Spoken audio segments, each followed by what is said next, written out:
இந்திய தலைமை கணக்காயர் அலுவலகம் சிஏஜி வெளியிட்டுள்ள தணிக்கை அறிக்கையின்படி 2023-24 ஆண்டில் திமுக அரசு வாங்கிய ரூபாய் 1.31 லட்சம் கோடி கடனில் மூன்றில் ஒரு பங்குக்கும் குறைவாக ரூபாய் 40,500 கோடியை மட்டுமே மூலதன உருவாக்கத்திற்காக செலவிட்டுள்ளது. மீதமுள்ள தொகையை அன்றாட செலவுகளுக்கு பயன்படுத்தி இருப்பது திமுக அரசின் மோசமான நிதி நிர்வாகத்தை காட்டுவதாக குற்றச்சாட்டு வந்துள்ளது. இந்த அறிக்கையின்படி மக்களிடம் எழுப்பும் கேள்வியானது, மக்களிடம் வசூலிக்கப்பட்ட மின்சார வரி 1985 கோடி ரூபாய். இதில் 507 கோடி ரூபாயை டான்ஜெட்கோ நிறுவனம் ஒருங்கிணைந்த நிதிக்கு செலுத்தாமல் மடை மாற்றியது ஏன்?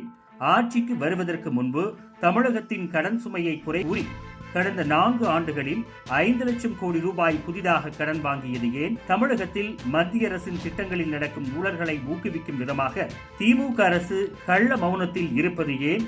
3 ஆண்டுகளில் மத்திய அரசிடம் பெற்ற ஜிஎஸ்டி இழப்பீட்டு தொகையான 28,024 கோடி ரூபாயில் 10% உள்ளாட்சி அமைப்புகளுக்கு வழங்க வேண்டும் என்பது மாநில திட்டக்குழுவின் பரிந்துரை. ஆனால் இவை வழங்கப்படவில்லை ஏன்? இவற்றிற்கு பதிலளிக்க முதல்வர் ஸ்டாலினுக்கு திராணி இருக்கிறதா?